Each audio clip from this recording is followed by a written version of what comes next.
saying, well, what if, then, all right, then you shouldn't be an entrepreneur, straight up. You get what if, dude, I'm already 10 steps ahead of you, dude. Yeah, that's fine. I'll see you in like 30, 40 minutes. Okay, cool. I see it. My take on interviews now is we want it to be more documentary style.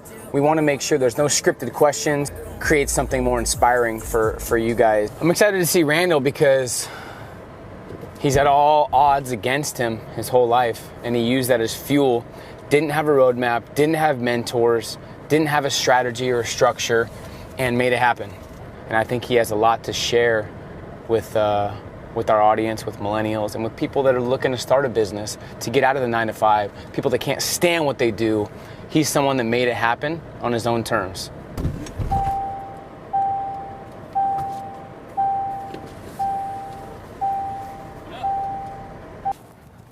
Would you guys come around this way? What's up, dude? See, man. Good to see you, man. Came right here, and then we just came around. I don't know where your office was. This is the spot. This is dope. Yeah, it's like nice and open. So your office is the same place as your headquarters. That's dope. See, that's smart. Let me get my bag. Yeah, so everything is literally in-house. Like we don't book out photo studios anymore. We do everything here. Product shots, everything. You know what impressed me that I saw last night, a video, is you're shooting. Oh, you're shooting. Yeah. You come in You're weekends doing sometimes? everything. Yeah, I had to, you know. That's badass, though. You do a startup, man. You got to do everything yourself. Yep. Man, show, like you said, you know. I don't know where it is, but with the hood too. Oh, here it is. This one's sick. This one's already out. It's got custom hood right there. Lift it on the back. All tailored and cut now, so it's not like super big like you're wearing hockey pads. See ya. What up? It's my boy Randall, CEO of LiveFit, one of the up-and-coming, thriving CEOs, and has a brand that's just blowing up. So I'm excited to interview him and really take his wisdom and guidance and give you guys some value. So let's go.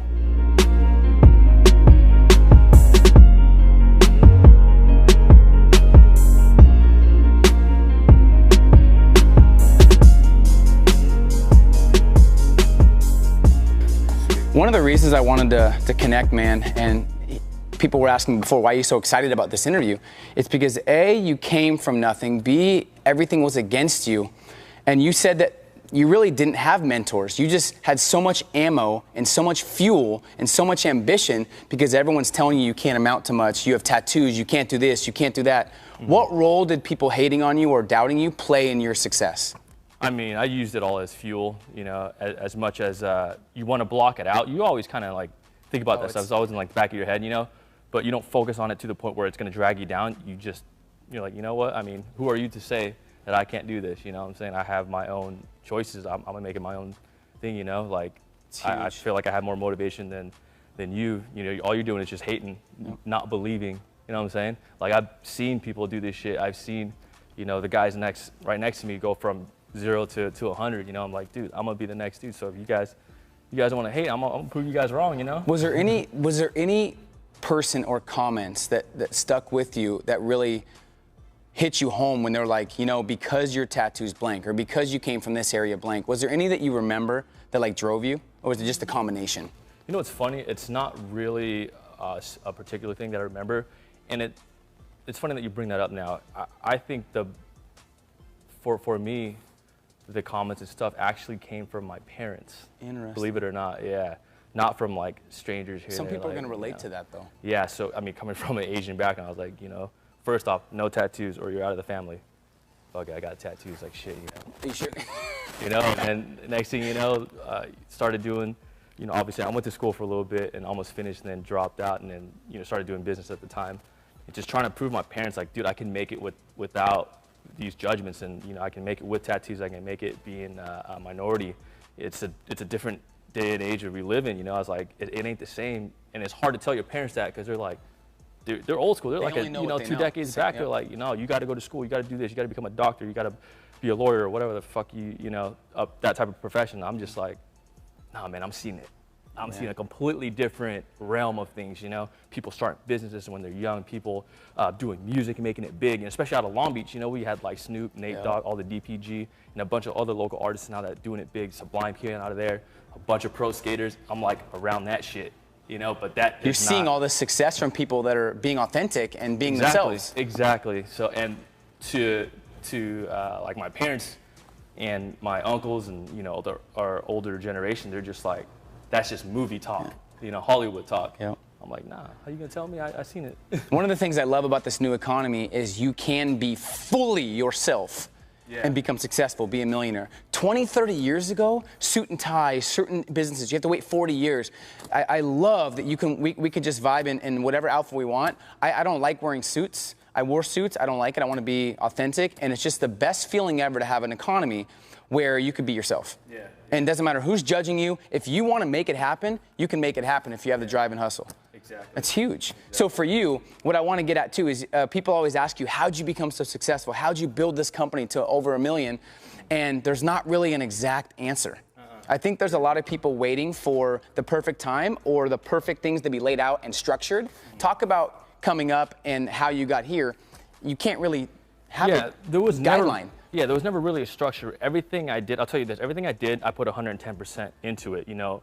Timing, whatever, I didn't even, there was no right time. You just have to do it. You know, you have to choose your own right time, whatever. It can be. You said it's still not a right time. It's still not a right time right now. You know, I'm just making moves. As long as you're making moves and making progress, you're in the momentum and you're just going 110% in, you're going to be better than you were yesterday. You're going to succeed better, you're going to make progress, you know. Things are going to grow naturally. And yeah, like when I started with my first few clothing lines, I was like 15 years old. I was in a band, had a clothing line on the side, but I was like, fuck, I'm all in, dude. Like I was so zoned out in this shit.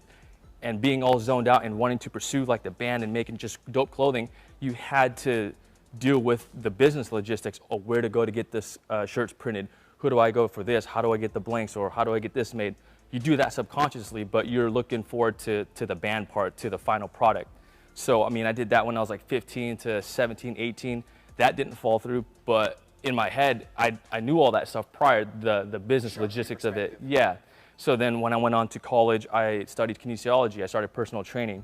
I blew that business up, you know, personal training in Bally's for a little bit, Bally's Total Fitness corporate. Then I created my own private training business within another facility, No Limits. And then I ran that and then started making, at that point, I was still 110% in that as well. Then I started making t-shirts and stuff for my clients because I already knew the logistics of where to go get the shirts printed and all that. From your last business. From my last business and designing and all that stuff all myself. Went 110% in. And I'll tell you this right now, there was no structure to this. You know, I'm just like, People need to hear that though. Yeah, no structure. I'm just doing this because it's making progress. My clients want a shirt, I'm gonna make a shirt. You know, there was no structure umbrella for that, you know, as a personal trainer. You don't have to do that, right? But I just chose to do it because it was, number one, it was cool for my client. Number two, it's an extra stream of revenue, you know? So I started doing that, and then one design after the other, it started snowballing into a clothing line. And then I saw the potential, okay, when I started putting this stuff up online on an e-commerce platform, okay, you know, then you start getting money when you sleep.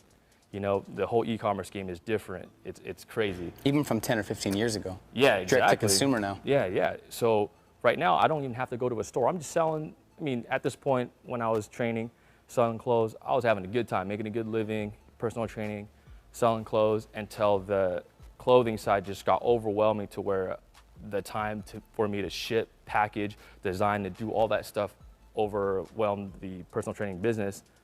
I had to let go of that, you know, told my clients, handed them off to my other trainers that were working for me at the time, and then focused 150% on this clothing business, and then that it really took off from there. But you wouldn't have seen the success in LiveFit if you didn't fail at the other businesses. So you don't really see them as failures. They were stepping stones in a way. Right. People don't realize. So you had some failures beforehand, but you didn't see it as a failure. You're like, I learned some things here. I sharpened my perspective here. Now I know what not to do. Now I know how to do these certain things in business. Now I'm going to blow this shit up at the highest level. Yep. That's kind of how it was. Exactly. And I always keep my mind open too. I don't know where this is leading me to as well, right? You see, it just progress after progress after progress. No matter what, though, I'm putting 200% in this until something else pops up. You guys are growing quick. And you were even saying before, there's hiring things that you're figuring out. People see from the outside, they see your social media, they see like your company crushing it.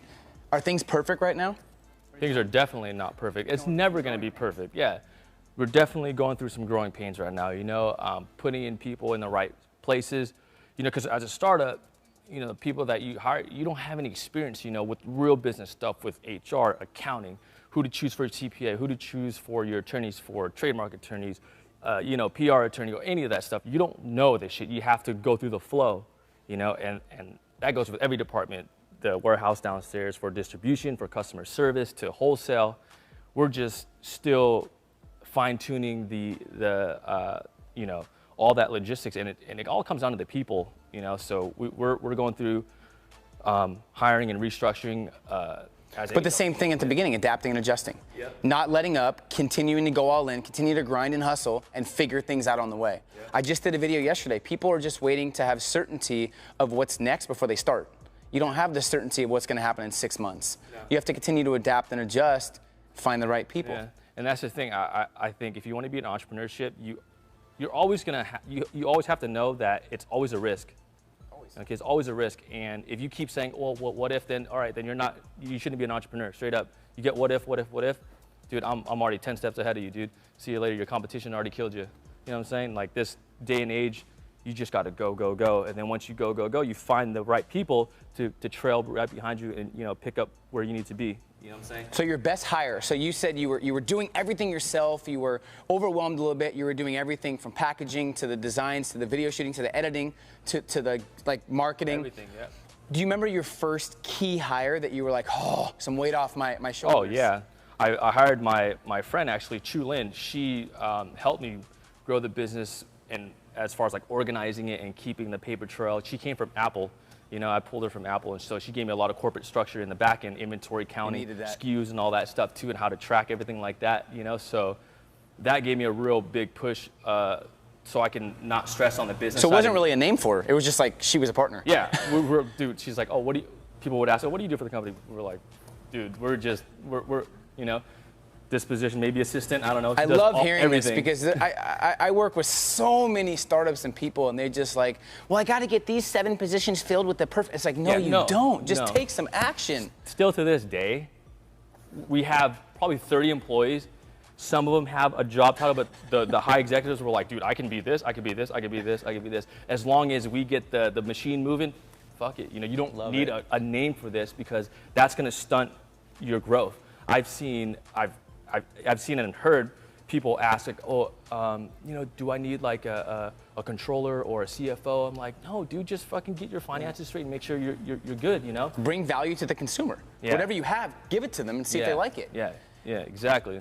So what do you tell the young hustler that really relates to you and really relates to entrepreneurship, but they have still a lot of people judging them? If you have that doubt, and you have somewhat, you got to figure out how to conquer that, because if not, then you are honestly not made for entrepreneurship, you know? Because, I mean, I'm sure you experience it too, you know, every entrepreneur has you're going to get hated. Everything sounds fake. It's a fact, everything sounds fake because we're living the life the movies fucking talk about, you know?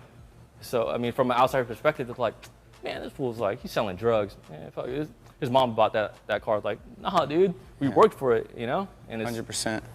I hear stories too of people that are young hustlers that go in to buy something and they're judged, whether it's a car in cash, whether it's jewelry, whether it's certain things, a house, and that's still going on. Yeah. So it's important to stay true to yourself and know yourself to where nothing can affect your mental toughness or your state of mind. Exactly. That's huge. But one thing too that I learned along the way, I mean, you cannot, I don't want to say, you know, you can get tattoos and just be a fucking whatever, go out there and say, yeah, I'm gonna be a fucking the best entrepreneur there is.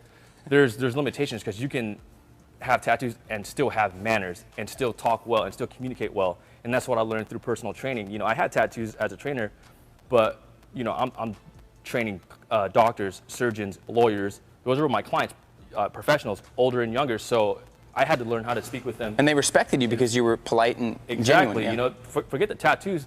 This is different now. You know, I'm training them. I'm communicating with them. You know, so you got to break down the red wall. You know, it's like take down their offense first and then get to know them.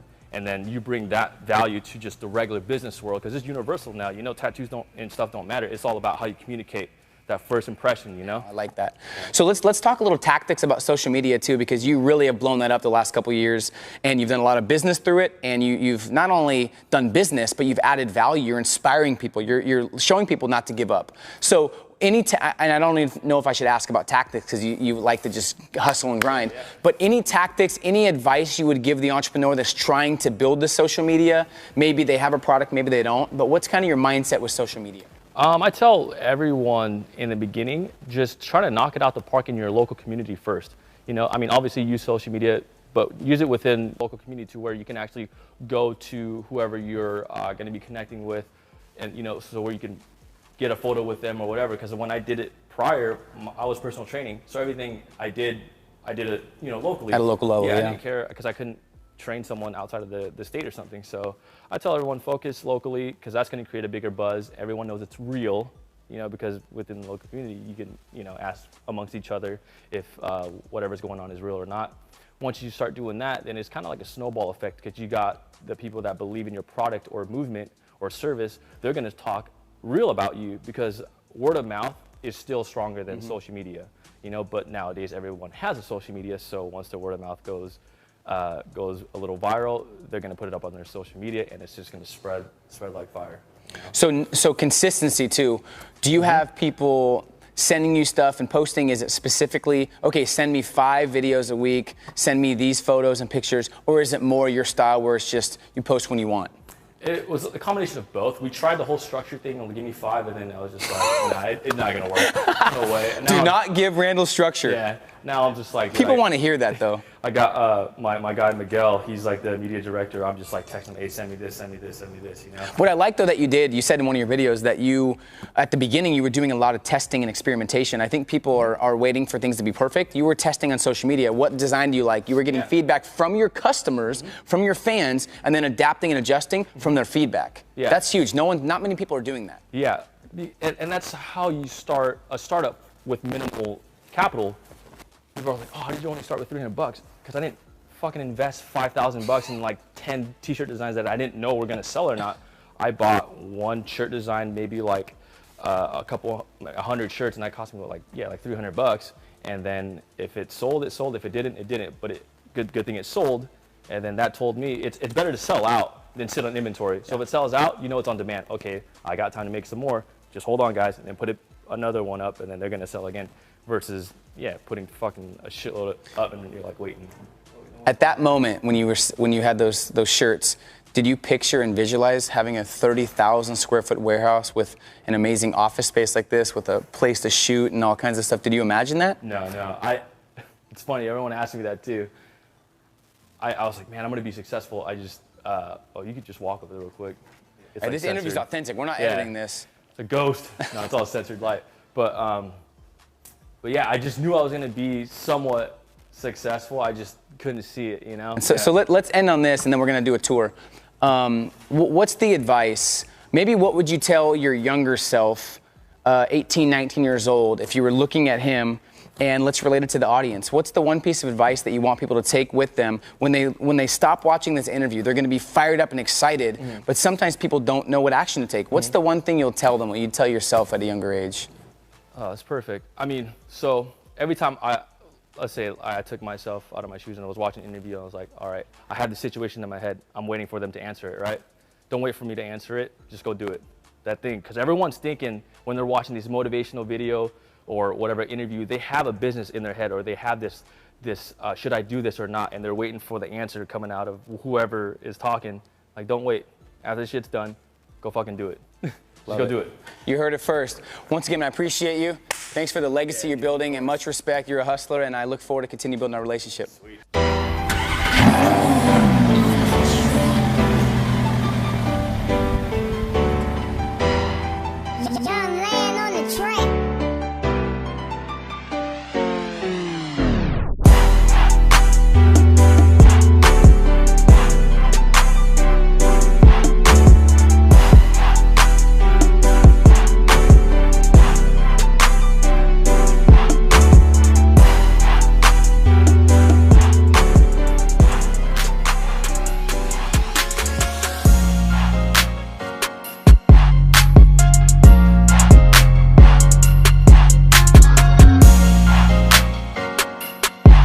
We interview only hustlers, only the real deal people that came from nothing.